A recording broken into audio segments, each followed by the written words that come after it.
we like to be complimented on, hey, babe, I feel safe around you. Hey, I Mm. like the way you listen to me. Hey, I'm glad the fact that we're just doing our date night tonight. The smallest things need the biggest affirmation. So Yeah. that way we know, oh yeah, you know what? I'm doing what I'm supposed to do. Welcome back to the podcast. I started this podcast as a way to help Black men in all aspects of our lives. Studies show on average we lose 2.8 years of our life when we're under heavy stress.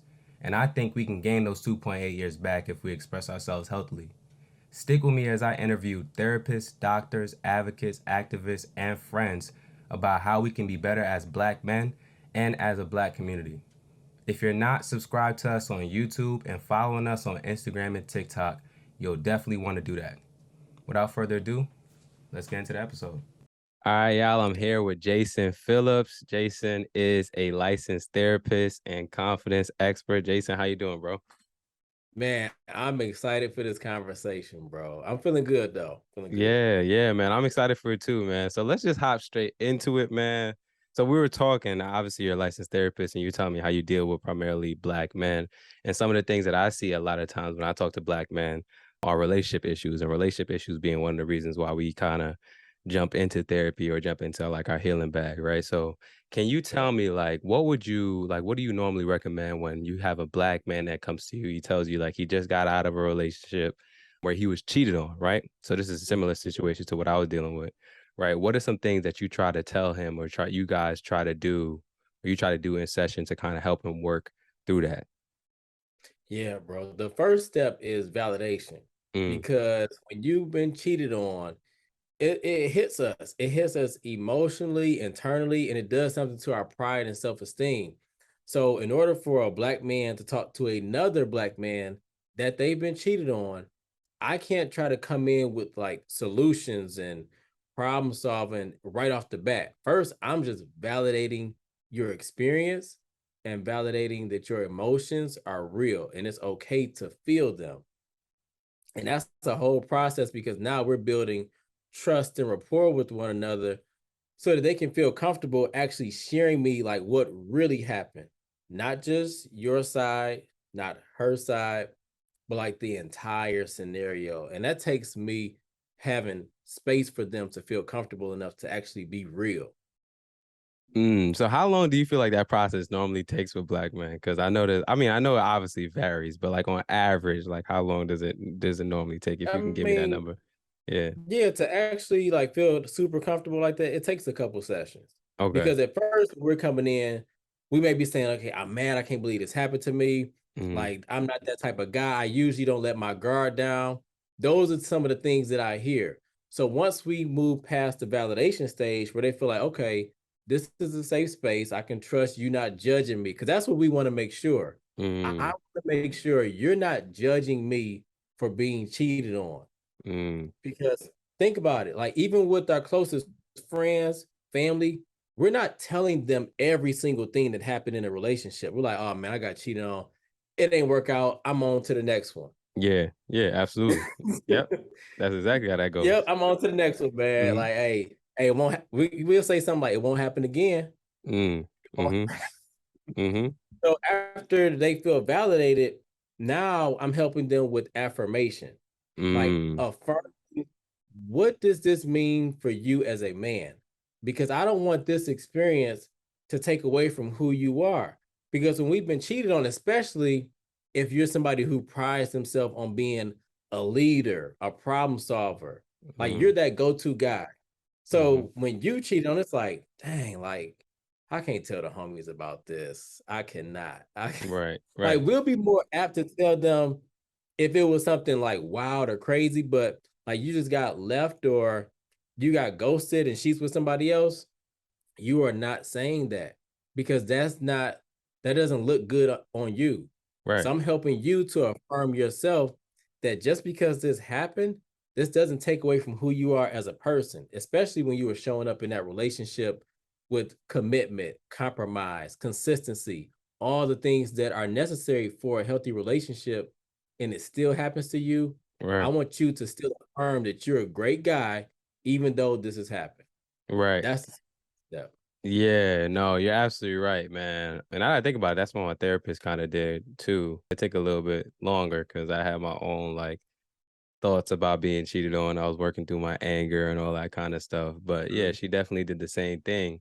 And it's so interesting that you said affirming that, yeah, you showed up with the right stuff basically, but maybe wrong person, right? Because I think a lot of times what ends up happening when men get cheated on, right? We get cheated on, and then all of a sudden it's like, okay, I got to make this drastic change of who I Yep. am in order to kind of acclimate myself or adapt to dating in 2022, 2023, whatever the case may be, right?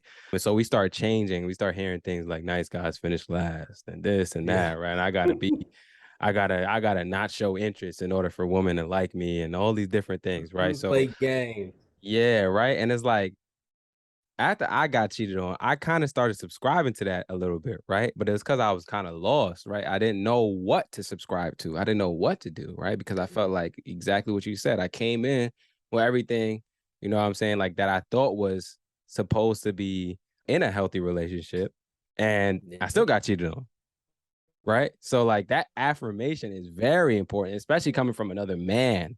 It's Yeah. very, very, very important for men that are going through that betrayal trauma because you can go one or two ways. You can go, all right, you know what? I'm gonna get into my healing. I understand that this was the right stuff, but wrong person. And I just need to work Mhm. on finding the right person and identifying that. Or you can go down a completely different route where it's like, nah, I'm gonna change everything. I don't even care Yep. anymore. Now I'm about to stone cold, Yeah. wall is up. And even if the wall is not up, I'm not sharing everything, all these different things, right? So my message to any man that's dealing with that is like, yo, but slow down, understand you're dealing with some trauma right now. Even if you don't want to identify as trauma, it's definitely trauma, right? Being cheated on is a big Yeah. thing. And don't try and make any drastic changes, especially after trauma. You can't try and make a bunch of drastic changes after trauma. You gotta give yourself some time to like sit with it for a little bit before you make Yeah. those changes. Yeah, man. But we like to make drastic changes. And I'll share this. Like I was in that same situation. I remember, years ago I got cheated on. I was like, dang, I can't believe this happened to me. Like Hmm. it was bad. And I was doing the right things. Right. So what did I do? I went out and I said, I'm gonna get two girlfriends. I'm gonna do this. Oh, you was Like okay. I Yeah, mean, okay. this was I was, younger, teenage Yeah. years, Yeah. but it was traumatic because I didn't want to show up like, dang, look what happened to Jason. Like, how Jay get played like that? Hmm. Yeah. So what I do, now as a licensed professional, I know that's not healthy. So the Hmm. first step is validation, Hmm. so that they know that this really did happen and it's okay to express those feelings. The Right. second step is affirmation. So helping them affirm who they are without labeling themselves as someone who's been cheated on and they've been discarded.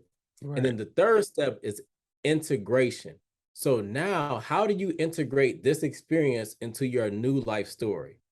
Because a lot Mm, of times with trauma we like to act like it didn't happen, we like to avoid it.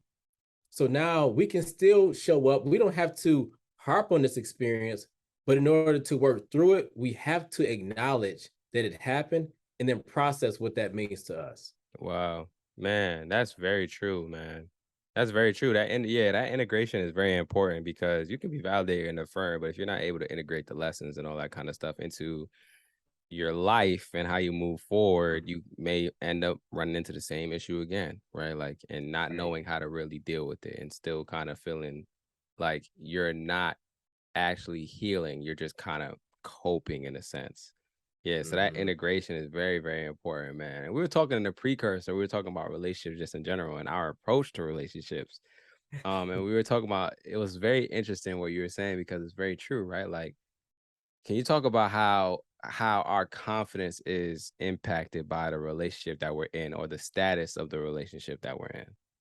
Yes. As men, we feel like our relationship has to be top notch. That is number one priority. And we're not doing well unless our relationship is doing well. Mm, And the thing about that, relationships have ups and downs. And that's a mm-hmm. part of a normal, healthy relationship. They won't always be peaches and cream. But some of us, some brothers, we feel like, man, my girl's mad at me, or my wife's saying I'm not doing this. So this means I'm not a good husband. And we can kind of paint that picture or tell that story to us, and we'll stick with that narrative, even if she never said that. But that's how we're interpreting it. So when a Mm, relationship's good, we're good. But when the relationship's not good, oh man, do I need to bust out some more overtime? Am I not looking right? Am I not smelling good? Am I not taking? What do I need to do? But sometimes we just need to chill, bro. Like, let's ride this out. mm-hmm. It's okay. It's gonna be okay. Yeah, and you know what's so interesting about that? When I think about that, like even I struggle with that sometimes in my relationship. Like we were in couples therapy, and my girl was just telling me something like, "Yo, this is something that kind of bothers me, or that I would like, kind of approve an improvement, right? Some constructive criticism." And I was like, "Damn, like I didn't even know I was doing that wrong, blah blah blah, right?" So my Mhm. therapist stopped me right in that moment. She's like, "Why are you assuming you're doing something wrong, right?" Like she's like, "You're not doing anything Mm, wrong. There's just something that just needs to be improved. It doesn't mean that you're doing something wrong." Right. But I think where that comes from is as a child, right? Like anytime we're given like feedback or criticism, at least in my household, right? Sometimes it can be very harsh, or it can feel like you're yeah. always doing something wrong. There's no room for like that gray area of you're not necessarily doing anything wrong. It's just something that needs to be improved. You may not be aware, right? And so for us as men, that's where it can kind of lead into that people pleasing, whereas like I need to change everything. I need to make sure Yep. that everything is Switch always it all on up. point, right? You know what I'm saying? So can you speak to that too? Like where that thought Yeah. process of like, I have to always perform and provide and all these different things in order for a relationship to be top notch. And if the relationship is not top notch, then oh my God, my life is crumbling.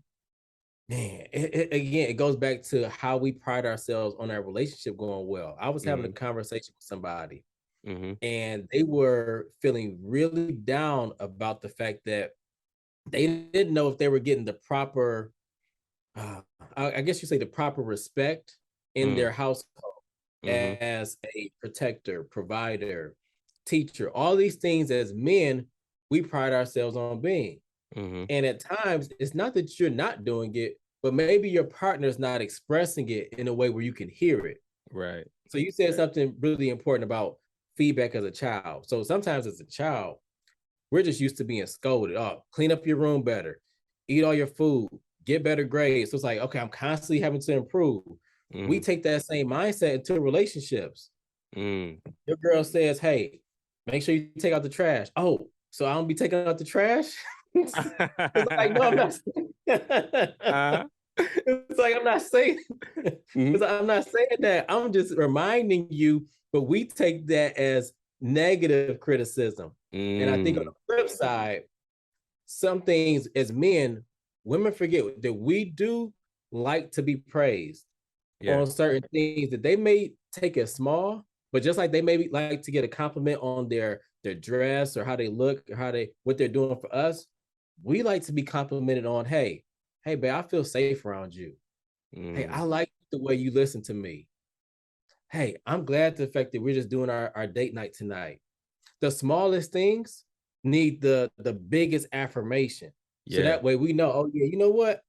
I'm doing what I'm supposed to do. Yeah. Yeah. Because And then nobody else is gonna, like, your boy's not gonna tell you that. no, absolutely not. No. Yeah, because us as men, we kind of go around thinking like, oh, well, you're a guy, you should be doing that anyway. It is what it is, right? Like this is what we're supposed to be doing as men. And Exactly. when we get that same thought process or that same like when we get that same energy at in the house, it's like, damn, like I get it. I know I'm supposed to be doing it, but can I get some affirmation? Then there's nothing wrong with that. Actually, I think it's important that we do that because if you look up like studies on like I always think about like studies on like discipline versus positive reinforcement when I think about like affirming a man in a relationship or just affirming your partner in your relationship, right? Mhm. When we look at like beatings, right? Beating a child versus like actually giving them positive reinforcement when they do something good instead of beating them for doing something bad, we can see the Yeah. difference in like the behavior changes. And there's actually studies on this, right? So when I Mhm. take that same kind of thought process and that logic into relationships, it's like, okay, your man is doing something that you want him to continue doing. Give him positive reinforcement, give him affirmation. That's what we Yeah. want. That's all we want. All I That's want what we need. Yeah, that's what we need, honestly, right? All I want to hear, my girl does a great job of this. I'll always say that, is when I take the garbage out, damn, babe, man, I love when you take the garbage out because I hate taking the garbage. I'm like, you know what, girl? I'm gonna take it out again. And I'm gonna take it out again after Right. that. And I'm gonna It ain't even full yet. You just like, hey, it ain't even full. going You know out? what? I got you. Exactly, bro. Exactly, right? And we need that. And not only do we need that, but it helps us to actually enjoy the role that we play. Because sometimes men play the provider role and they actually don't even enjoy it because they're not getting affirmed for doing it. They're just doing it because we know we need to do it. And if we don't do it, we're gonna get scolded. You get what I'm saying? And but it they don't doesn't actually matter enjoy if you're it. making, Yeah, go ahead. no, and it doesn't matter if you're making 40,000 or 400,000. You want to be affirmed that what you're doing is on point and it's appreciated and valued by your partner. Exactly. The smallest things have the biggest impact. Yeah, man. Oh man, I hope they're listening, man.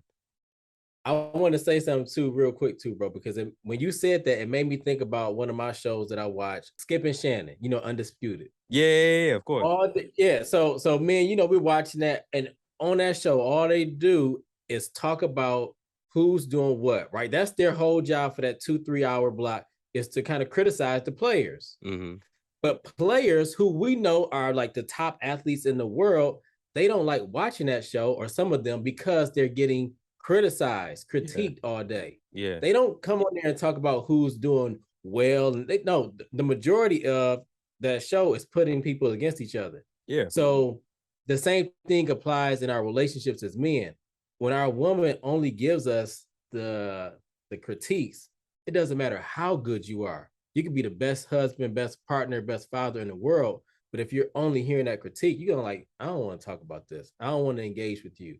And that's what I think about the whole Skip and Shannon. No, absolutely. Yeah. I think it's really about, I think a lot of women have this down and understand this concept, but some of them don't play into it. It's about how you say things too, right? Like, cause it's all criticism, right? In a sense, but it's about how you say it, right? Like, I don't need you yelling at me when I come home, right? Or yelling at me because something ain't right, right? Like scolding me. That reminds me of growing up at home, and it makes me anxious, all of these different things, right? And your man may not feel comfortable expressing that to you, or he may not even know that that's what's going on, but that's what's going on, and that's why he's avoidant, and that's why he will choose to actively avoid you in the household, because you remind him of an anxious time when he was younger. You make his inner child not feel safe when you do that, right? You got to understand that men have feelings, right? So when you're sitting there scolding him the entire time, he's going to run from you in avoidant behavior. He's going to stay away from you, right?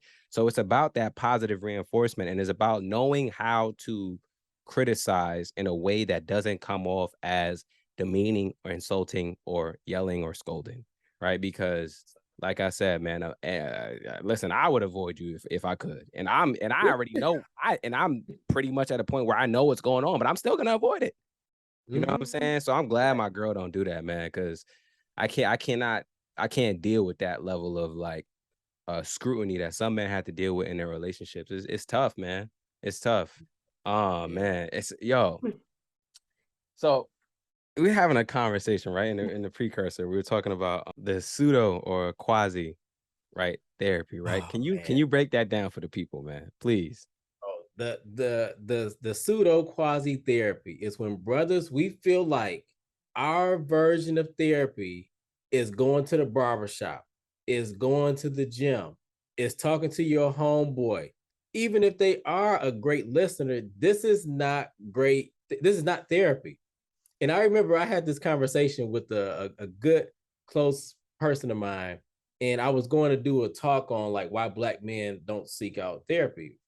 And I said, sometimes we're going to the gym, we're overworking ourselves, and we're just avoiding it. And he said, man, that's me, but I'm just going to keep talking to you. And I said, no, this is exactly what I'm saying, bro. Because when you talking to your barbers are great.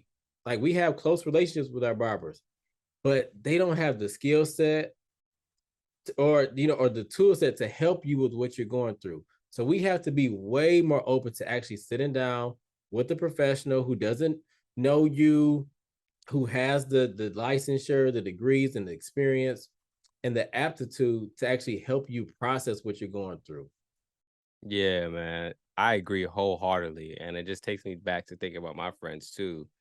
And it's like people say stuff like music is therapy, art is therapy. Don't get me wrong. Like, I get it. Those are therapeutic, right? Mhm. They give you the effects of what therapy would do, but they're not therapy. And I think in our community, we have to do a better job of educating ourselves on what is actually therapy and what isn't. You wouldn't say I was giving you primary care, or I was your primary care physician if I just slapped a band-aid on you after you got a cut on your finger. No, that's Oh, not no. I'm giving you care, right? But I'm not a physician and I'm not a doctor, and you should still go get your annual checkup, right? Because you yeah. need to make sure everything is good. So it's that same thought process that I have when it comes to people like, oh, I'm talking to my friend is therapy, or the Instagram page is therapy. And I'm just like, yo, bro, listen, look, stop. It's not. They're not. You know what I'm saying? And the interesting thing about that too is that if I was that type of person that really cared only about money, I would go in Mhm. the complete opposite direction. I say, yo, y'all can get all y'all therapy here on the Instagram page. Come here, pay me, and I'm gonna do it. You know what I'm saying? But I know that's not helping you. Like, it's gonna help, don't get me wrong, but long-term help, y'all need to not just worry about consuming Instagram reels and posts and podcast episodes. Y'all need to get in therapy. Sit down face Yeah. to face with somebody where you can actually talk about the nitty-gritty and the things that are going on. Because as much as you want to consume reels and consume content and share and study on your own, there's nothing like having an actual dope therapist that you can sit across from on a weekly basis to really talk through your things, man. Like, so yes, please, yeah, please stop.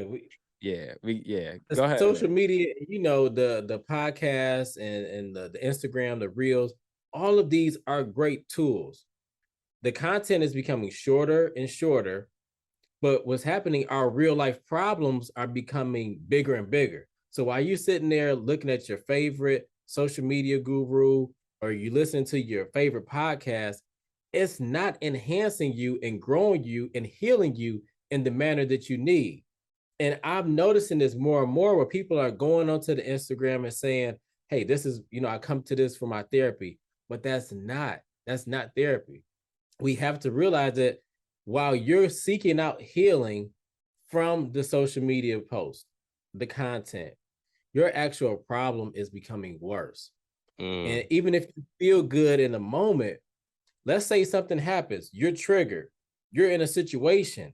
Oh, you run to the social media. Oh, they ain't posted nothing. Now, what do you do? right, Now, who do you go to actually process this on a very therapeutic way? Like, right. it's nothing compares to sitting down with a licensed professional to work through your issues. And this is not in like a 1 or 2 session thing, too, because as we Oh talked yeah, on the precursor, yeah. Go some ahead. of us like to hurry up and get in and get out. Like, Hmm. how long is this going to take? Man, you cannot rush the process. You cannot. You know what my answer would be like? You know what I'll say to Uh, them? I would say it's gonna take as long as you need it to take, as long as you yeah, make this. I mean, I'll be straight up with them. I'll be like, the more vulnerable you are, the quicker you can get up out of here. Right? I ain't gonna say it's gonna be yep, 2 sessions, but the more vulnerable right. you are, the quicker you gonna get up out of here. The more you try to hold and lie and withdraw, the longer you gonna be in here. So it's really up to you. That's what I would say. Because people try to, yeah, like you said, they try to get in and get out. And it's like, yo, bro, that's not how this works. This is not like microwave set. Like you know what I'm saying? Like it's not Little Caesars hot and ready therapy, bro. Like like, So like I got a quick story on that too. Like I remember I was seeing a guy for trauma, but I didn't know he was dealing with trauma. So he was coming in. This was like our fifth or sixth session, and he would always just kind of gloss over. He would tell you, my kids are good, I'm good, family's good. And I was like, okay, we'll just call him Brandon. I said, all right, Brandon, like if everything's good, like you don't have to continue to come in. He got upset. He like, nah, I'm coming here for a reason. I said, well, okay, let's talk about some of this. He opened up about his trauma. By the time he was done, like he was sitting kind of closer, but by the time he was done processing, he was way on the other side of the room. And after that, we started to actually do the work that he initially came in for because he was now vulnerable enough. He trusted me and we were able to walk through that. And I'm not Mm. sure how many sessions it took, 10, 15, whatever. But once he became vulnerable, that's really when the therapy started. Right. And that's what people gotta understand too. Like, it's about creating that therapeutic relationship, right? So like you got to be able to get enough sessions in where you feel vulnerable. Like for someone like me, my first session, I was telling my therapist everything. I ain't give a damn. I said, listen, I'm coming in here, I'm spending my money, I'm gonna tell you every damn thing until we can figure something out, Yeah. right? Like I was ready to be vulnerable. And that's You how was some people ready. are. I see it in other people, right? Where like they'll come into Safe Haven, right, which is our holistic healing platform. They'll join our Mhm. community forum, which we talk amongst each other about stuff, and they're already talking. Whereas somebody else that's been in Safe Haven for 3 months probably hasn't even joined a community forum yet, or when they join, they don't even want to talk, whatever the case may be. So there's levels to it. There's some people that come in and they're extremely ready and they want to get the work done and they're ready to be vulnerable. And there's some people that takes a little bit longer, and that's fine. But you got to understand which one you are. So you can't expect it to be get in and get out if you're not ready to really do the deep work and Right. talk about the stuff that's really bothering you. Because if Yeah. you're not ready to do that, then it's gonna take some sessions, bro. It's gonna take It some takes some sessions. time. Yeah, Yeah. man. And there's absolutely nothing wrong. Sometimes I see people where it's like, man, therapists want you to stay in therapy for as long as possible because they can make money off of it. And that's how, you know what I'm saying? I'm like, bro, do you understand that therapists literally went to school to do this?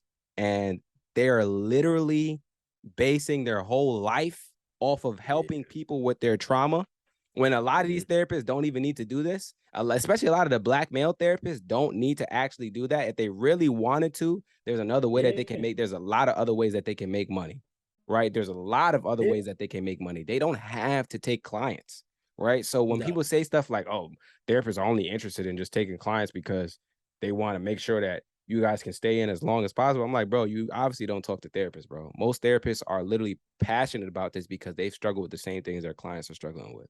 And their whole soul, Now, their yeah, and their now, purpose, yeah, is just to make sure that their clients don't have to struggle with those things as much as they did.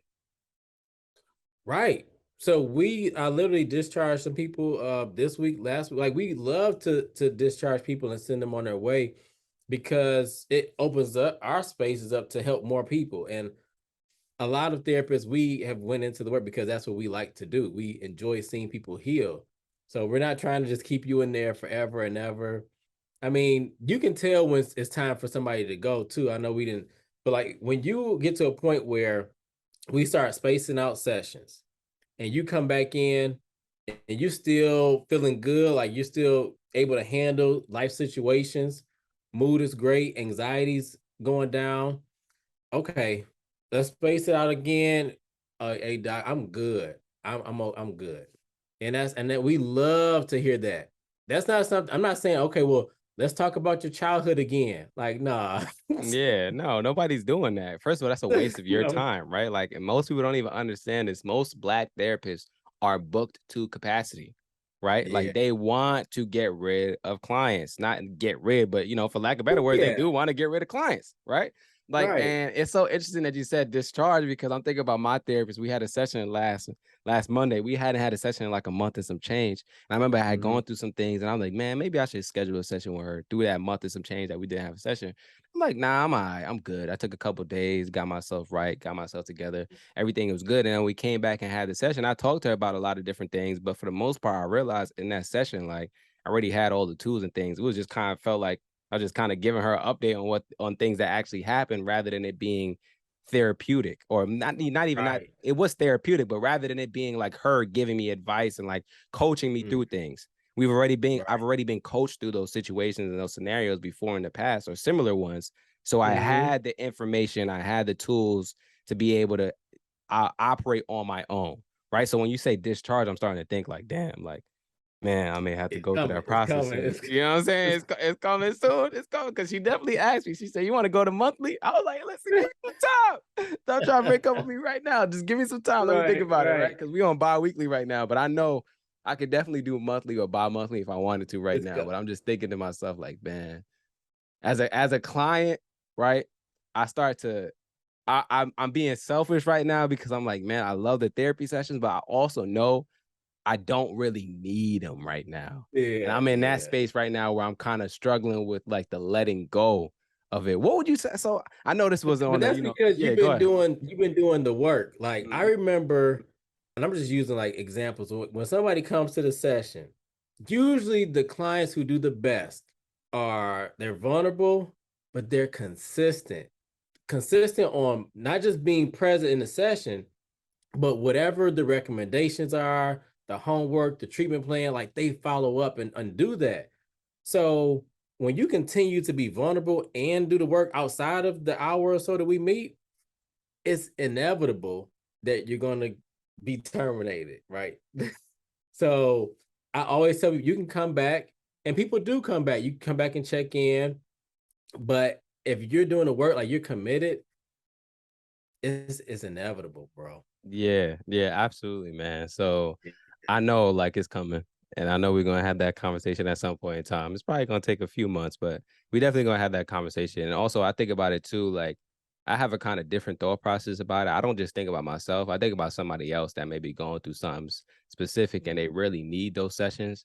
And I feel like not necessarily like it's selfish of me, but in a sense, it's like, yo, bro, you don't really need these sessions. Allow her to, free up that space so she can get somebody else in or even get that time back to herself so she can be more productive in her other sessions as well. So, man, and speaking of people that like really need help, we were talking about suicide, right? And Yeah. I just wrote that post that we were talking about, like I was gonna write like the guide on like how to help a friend that's dealing with suicidal ideations, right? But one of the things that I've seen, and I've talked to a couple of my friends, and they're telling me how they had, friends that have come to them, told them that they had suicidal ideations or a variety of different things when it comes to like, harming themselves or trying to take their own life. One of the things that I've seen is that a lot of times in the Black community, what we try to do is we try to shoulder all of that weight by ourselves, right? Yeah. It's like I don't want to tell anybody because this is somebody's own personal life, and I don't want to be gossiping and all these different things. And like, what do you like? What is your advice for someone that has a friend that's dealing with like suicidal ideation? Because I feel like in a Black community, we don't have like standard operating procedures for these things. Like we have no idea what to do, and everybody's just kind of running around with their heads cut off and trying to figure things out in the moment rather than having a standard process for that. Yeah, you're right, bro. Like we were literally just speaking to a group of students at from different HBCUs a couple weeks ago in DC, and during the Q&A, it was about 3 hours, but at least an hour and a half of those questions were related to how do we help our friends with mental health issues, particularly chronic issues like suicide and suicidal ideation. So you're spot on with that. You're also spot on what you said the other day, which is you alone are not enough to keep somebody alive. Period. Let's think this through though. You have a friend who's having thoughts of hurting himself. They're having suicidal ideation. What do you do to help them? Well, one, you want to let someone else know above you. So whether that's their parent, whether that's their therapist, if you can get in contact, like you want to get them to help. Because if you're on the phone with them, FaceTiming them, spending days with them, taking off work, missing class, what about when you get back to your life? Mm, Now, is your life going to stop? So you make sure you take care of your homeboy or your homegirl? right. That's not realistic. And then also, when you talk about standard operating procedures, when I see anybody as a client, there are limits to our confidentiality, meaning everything stays in the session. However, if you have thoughts of hurting yourself or someone else that we cannot manage within the session, I have to break that limit of confidentiality. And Mm, that may lead to you seeking out higher levels of care, right. whether that's inpatient treatment, intensive outpatient treatment. Usually, this can happen with the discussion between myself and the client, and we can agree on what is the best step for them. Right. So, Right. if that's me as a therapist, I have limits of confidentiality. As a friend or a family member or a partner, there are no limits to confidentiality when it comes to your friend having thoughts of hurting himself or any suicidal ideation. So Right. take that burden off of you thinking that you're going to be a bad friend if you tell somebody in good faith that your friend is struggling. Think Right. about the intention of why you're breaking that confidentiality. Are Right. you doing it to gossip or are you doing it to get them the help that they need? Right. Right, man. I'm so glad you talked about your own practice as a therapist and having your own limits to confidentiality, because I forgot about that. Like, y'all Yeah. literally have to. Yeah. Yeah, y'all gotta report it, right? Like, y'all gotta report it, Yeah. or y'all have We to let have to somebody else report know it. if y'all can't deal with it in session. And so I think that's gonna Right. free up a lot of people that have friends that are dealing with this, because they're gonna realize, like, even professionals have to also seek out more support for these individuals. So what makes you think you by yourself, you know what I'm saying? Like, Right. you by yourself Yeah. ain't enough, bro. And that's okay. That's okay. One of the things that I put in that post, I'm gonna make that post later today, is create a support network or find a support network, right? And so what I think about when with friends specifically, because sometimes, right, like, we don't know where to go, what to do, right? But we may know two other friends that are friends with this person as well, that this person also trusts. They may just not have confided in them yet. So those are two people plus you. Now y'all are three people. Now y'all are a support network, right? And what I suggested is y'all take one day out of the week where y'all check in with this friend, right? And since it's three people, we're just gonna say Tuesday, Thursday, and Saturday. Y'all all pick one day, y'all check in. But on top of that, y'all offer resources, right? And that could be like finding a therapist. That could be the 988 number. It could be a variety of different resources, but also one of the things that I wanted to talk to you specifically about, since you're a therapist, right? It's understanding that sometimes therapy isn't enough, right? Like, you just talked about the confidentiality and you having to break that sometimes. So can you explain why, for someone that's having suicidal ideations, why sometimes therapy may not be enough? Man, you said a lot. I got to touch on all of it. So Yeah. first, let me answer the question. Therapy is not always enough. I remember working with someone. They had just met with me. Let's say it was a Wednesday. I maybe had saw them Monday or Tuesday, and then I get a call that they had reached out to somebody and they were having suicidal thoughts. So they get back in my office. We work through this, but I say, you know what? I At this point, I don't feel comfortable sending you back to your house in this environment in the state that you're in. And initially this person was young, so he said, "Man, like I'm good," and but there were other risk factors At that I home. was aware of that Yeah. played into my clinical decision making. Mm-hmm. That led to this person needing to be hospitalized and receive inpatient treatment. Now, were they upset with me? Yes. This was, because he was like, "Damn, I done trusted this brother, and now he's putting me in the hospital."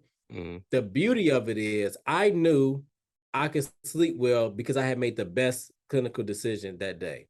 Mm-hmm. Fast forward, they come out of the hospital situation, receive great care, and we built a very strong therapeutic relationship. Mm-hmm. So even though that, it started out rocky because I had to make some tough decisions, once they got out, they were thankful, like, "Yeah, I was in a bad place. I didn't tell you everything that was going on. So I'm glad that you helped me get the help I need." Mm-hmm.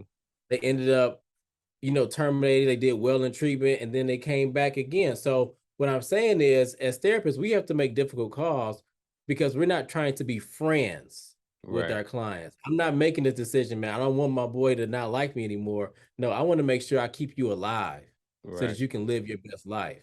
Right. That's the Yeah. first thing. Therapy Mm-hmm. is not always. And the second thing I want to say, the situation that you, or the picture that you painted as far as how friends can help friends, that is almost identical to what a lot of us would do if we are creating a safety plan.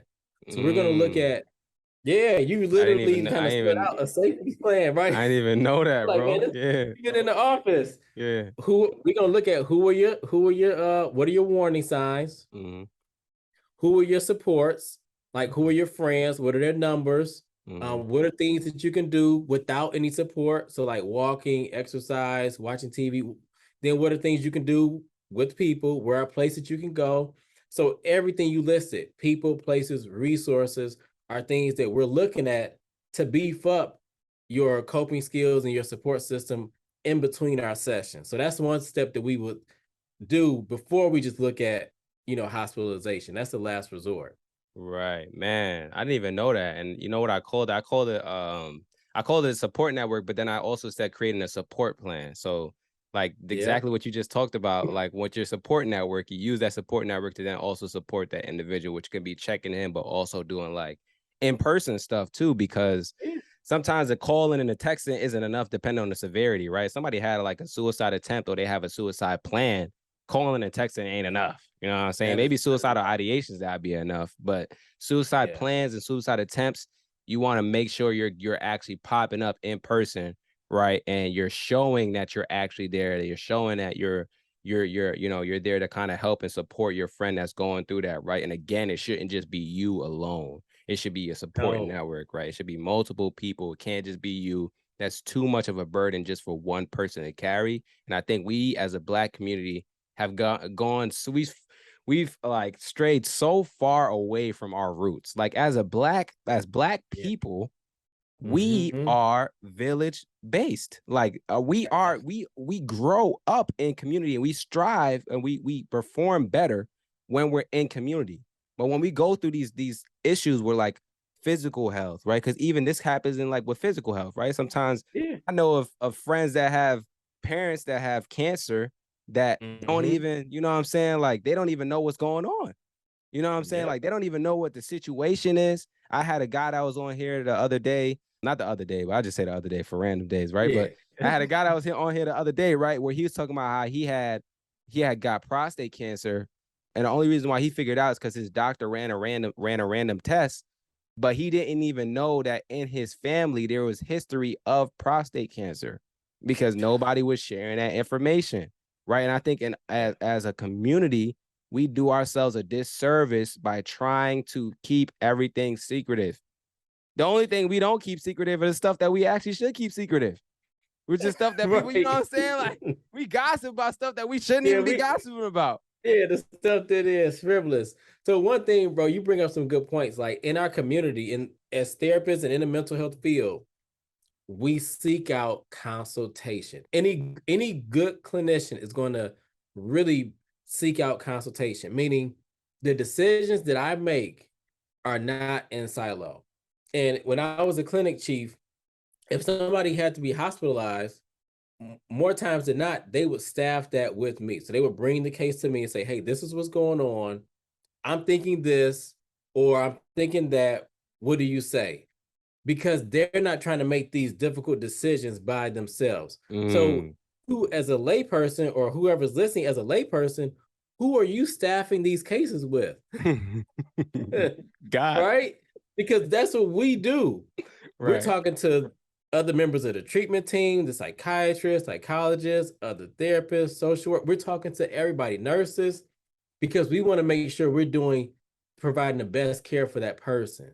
Right. So it is okay to say, okay, have you thought about this? No, I didn't think about that. Do you have this safety measure in place?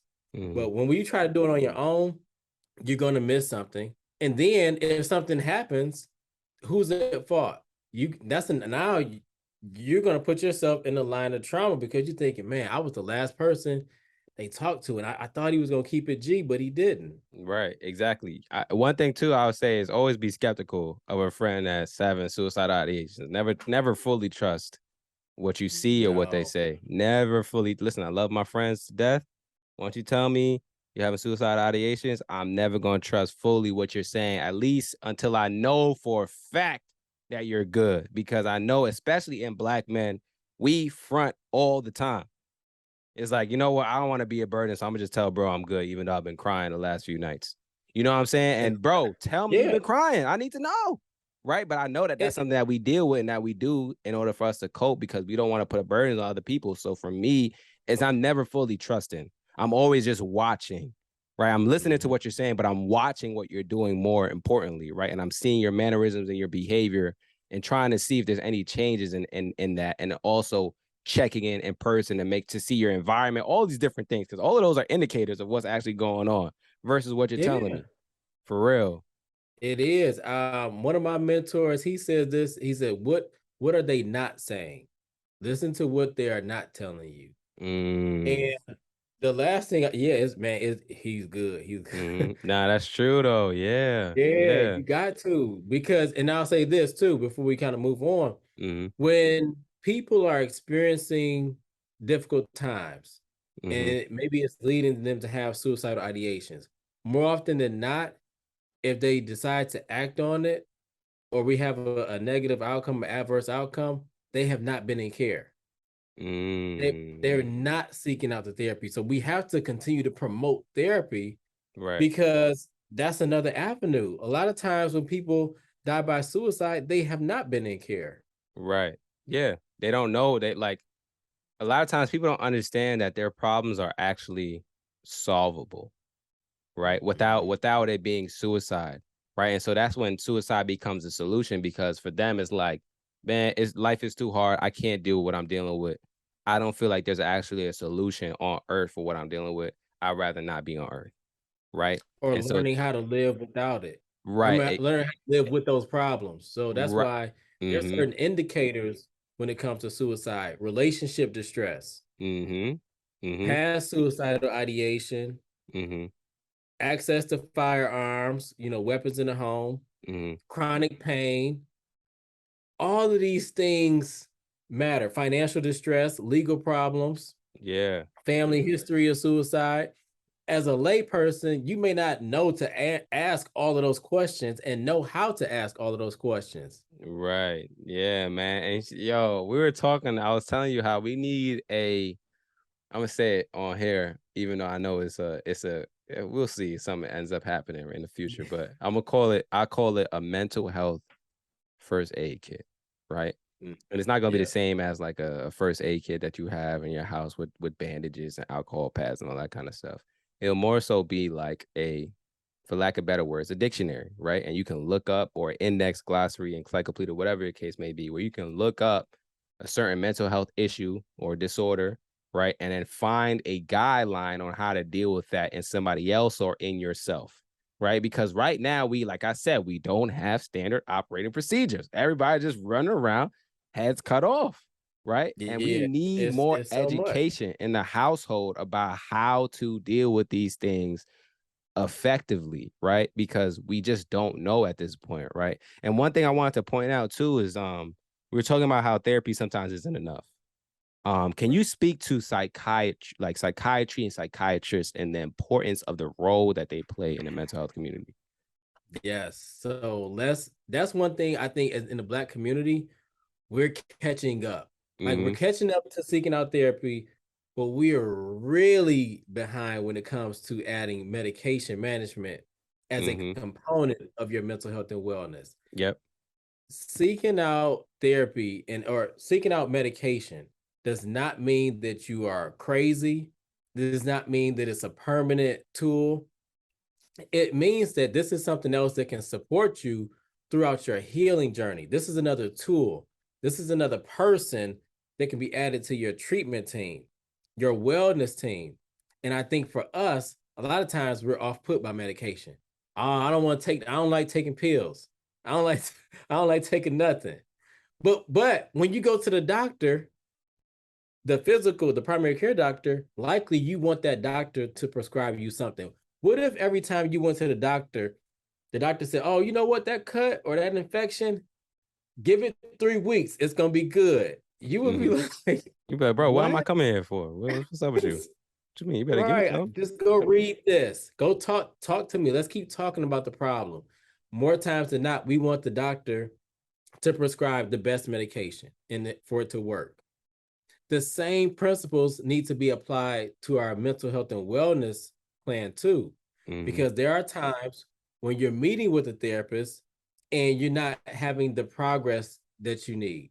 Mm-hmm. And we'll say, okay, like I always say to my clients, like, okay, medication can be an option depending on where you're at. We'll look at things in this time frame.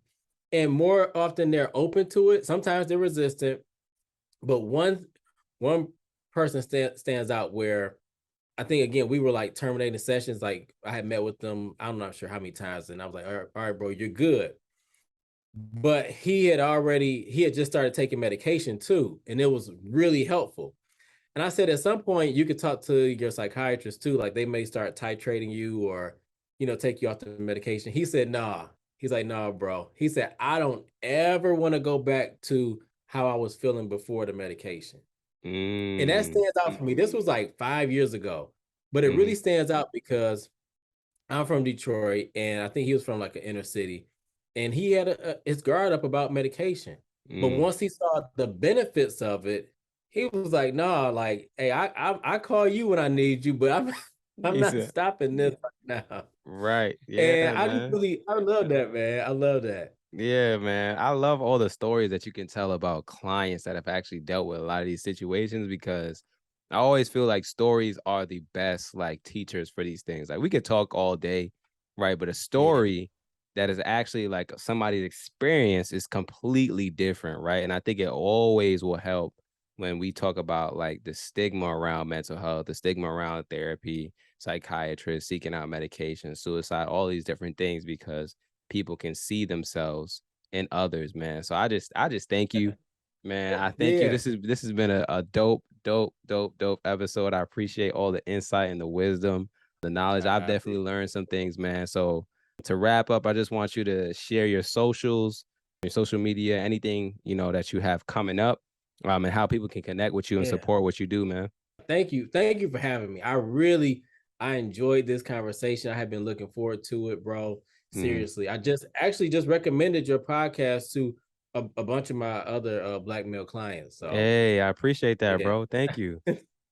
yes, sir. I didn't even recommend my own. I was like, hey, make sure you do express your black man.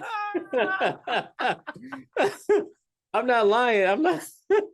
Yo, nah, that's jokes. That's jokes. That's jokes. I So yeah, appreciate you though, people for real, can. man. Yeah. Yes, sir. People can follow me on Instagram, Facebook at J Phillips MSW. Hmm. And also they can check out my podcast. It is the Peace and Prosperity Podcast. It's on Apple, Spotify, all those platforms. And just things coming up. They can just follow my page. I always post like if I'm gonna be speaking somewhere or have events coming up. Hmm. Check out the Okay. podcast.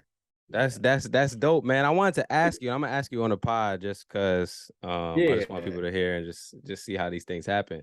Do you do group therapy at all? And are you available to do group therapy? Because I'm looking for therapists to come into Safe Haven and do group therapy, like Yeah. maybe once a month. And I if you was don't do it, actually it's okay. I Yeah. do. I do. So one thing is my thing about group therapy, I think the mental health field, we need to move towards that model more because Mm-hmm.